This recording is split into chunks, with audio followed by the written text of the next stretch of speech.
Yo guys, what is up? Max in our Palworld video, and today we're doing an in-depth breakdown on the fastest experience farms. Now, the fastest experience farm at level 10 is going to be very different than when you're level 40, and so in this video I want to break down what you should be prioritizing for each stage of the game so that you can level up as fast as possible. Hope you enjoyed the video. Let's do this.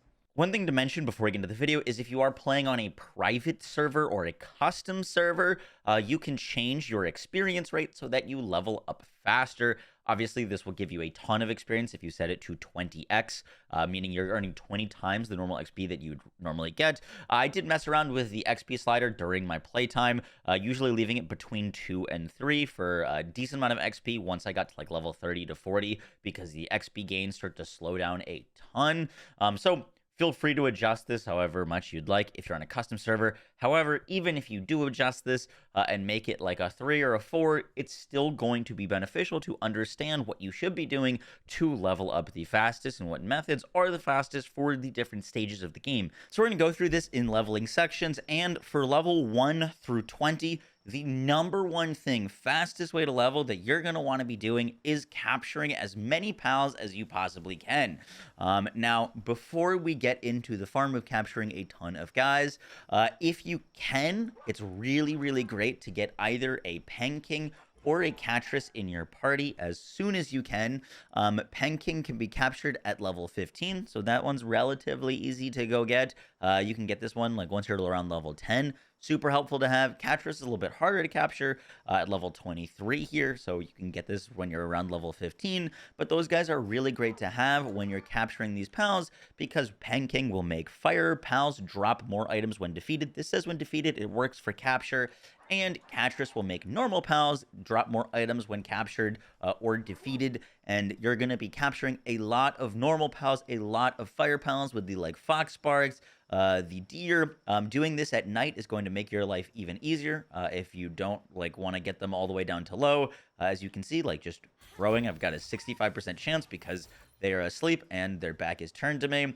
And so when I capture one of these guys, because I haven't captured 10 of them yet, I'm going to get 3,000 XP, and I'm getting that's included in the like XP bonus of like 88 XP because I haven't captured 10 of them. And even though I'm level 40, this is like genuinely a pretty good amount of experience for just capturing these guys because of the capture bonus, which is pretty massive.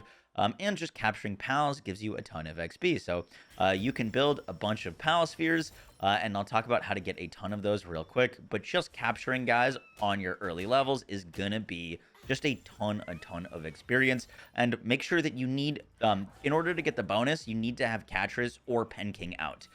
You do not get these bonuses while they are actually like in your party. It is only while that you are fighting together.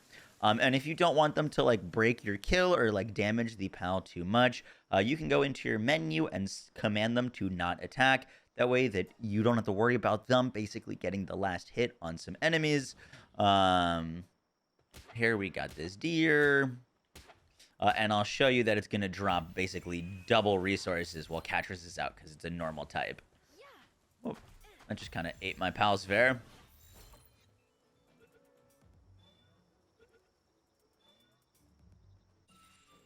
Fantastic. So that just gave me 4 leather. My inventory is currently full, but it gave me 4 leather. It would usually give me 2 leather, but because I have Catress on my team, I'm going to get 4 leather from that. The Foxy Sparks will drop 4 leather, and leather is one of the biggest things that you need to grind early. So having these 2 guys on your team to get a bunch of leather is amazing. If you ever run low on pal spheres, you can assign 2 Vixies to your farm or your ranch.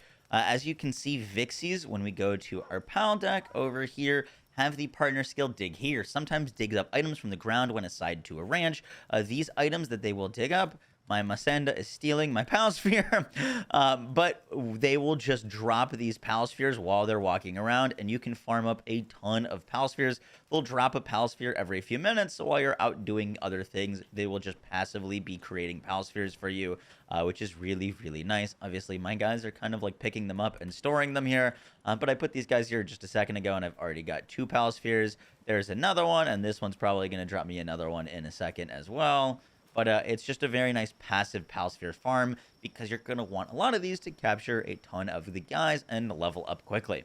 Now, level 20 to 30, you're still going to want to be capturing low-level pals, but because you've probably captured a lot of the ones that you've seen in the starting area, you're going to want to branch out, and I'll show you where to branch out to. But that is I'm going to get demonetized. A flock? I haven't captured many of these guys. And they're low level here, meaning that I don't need to use like crazy pal spheres to capture them. That one just gave me 3,000 experience. Just for capturing it with the massive capture bonus that you're going to be getting. There's a ruby, but these low-level islands over here from the starting area is right here. If you come up diagonal to like negative 449, negative 181, there's 2 dungeons here which you can fight. There's a bunch of low-level pals in this like mountain area. Where the red is, you're going to want to come here for minerals anyways, but there's a bunch of low-level pals here, extending over to the islands down here. There's a bunch of low-level pals that you probably won't have seen. You can capture this ice type over here, this sweepa, bunch of low-level pals over there, and then in this top corner over here, negative 310.4, there's also a bunch of low-level pals here. Now, the reason I'm recommending capturing low-level pals is because you still get a ton of experience, and it's way easier to rack up that XP bonus. Once you start capturing pals that are level 20 and higher, your chances start to get really small for capturing them. You're going to be expending a ton of pal spheres just to capture them, which is going to take time and resources. And because you can just capture more of the low-level pals, and you still get that XP bonus, it just nets out to be better XP and better worth your materials just to be capturing these low-level guys than trying to capture a bunch of level 20s. Once you get a higher level, you can go start farming those level 20s, but it's just a ton of experience capturing the low-level guys that you haven't seen yet. The other thing I recommend at the level 20 to 30 range is doing all of these dungeons, these boss dungeons. Some of the best pals that you can find early are locked in these dungeons or in these like kind of like open area boss fights. If you can start capturing these guys, they're going to be a mass.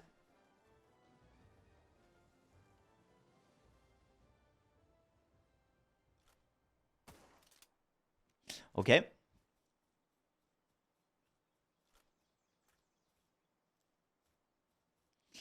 They're going to be a massive bonus to your team just because they're going to be really strong. They're going to be like the alpha monsters. And once we get to level 30 is where we're going to really start wanting to farm kills.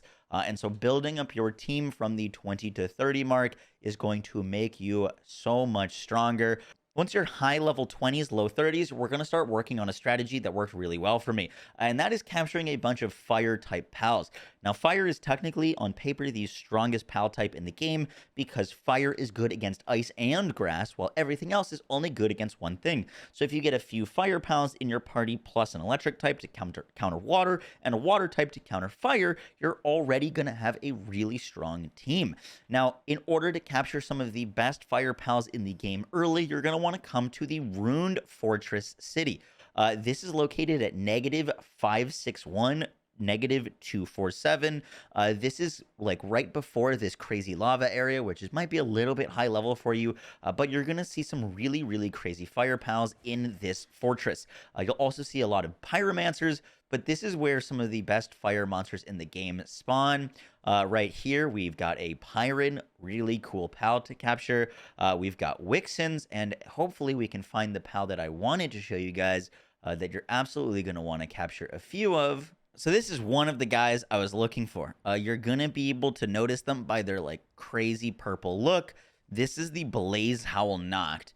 You can capture Blaze Howl Knocked and Blaze Howl around this level, your high 20s, low 30s, and they are some of the strongest fire types that you can get early. I'm going to summon my guy here to... Okay, this video is going interestingly well. Okay. Actually, he might do a little bit too much damage to this guy. Let's see if we can capture him.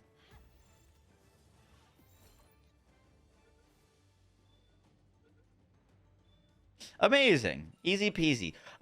So as you can see, I got about 6K experience from capturing that level like 30 plus guy. So capturing the higher level guys is not as much experience as you would like hope. versus just like spamming balls at the lower levels.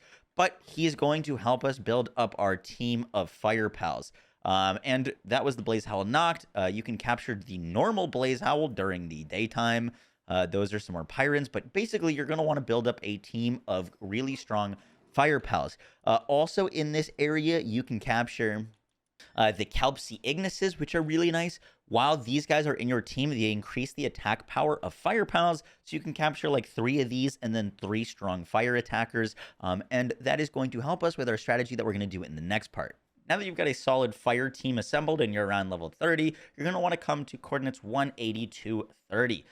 This is where you can fight the grass type gym leader. That is why we were building up this massive fire team, is to beat Lily and Lylene. Now, they are going to have 69,000 HP. If you do this with a friend, you can get it done if you've got good fire pals in about 2 minutes and 30 seconds. Solo, it probably takes about 5 minutes, but you're going to get a metric ton of XP from killing these guys, and that is why we were building up a good fire team. Note that they do have a few water type attacks just to keep an eye out for. But my Phalaris is going pretty ham. I've got a Kelpsy Ignis just to increase the damage of my fire type moves while I'm here. And if your pals ever get low, or if you see an attack coming, I'm not doing it right now, you can just like sub them out and you can kind of just chill while your pals do all the work. Foxy Sparks is also a pretty good pal to have here, just to like whip out the flamethrower and do a bunch of damage to her as well. That should do a ton. As you can see, we're making pretty good work of her, but I am a bit over-leveled for this particular fight right now. But you're aiming efficiently to do this in about 5 minutes if you can. So our Blaze Howl's gonna finish up this fight. Took us about 3 minutes. And that gave me 28,000 experience. So 28,000 experience for a like 3-minute fight.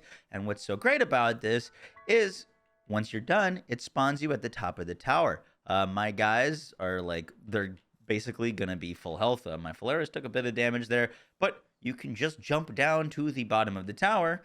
Make sure you have a parachute, please.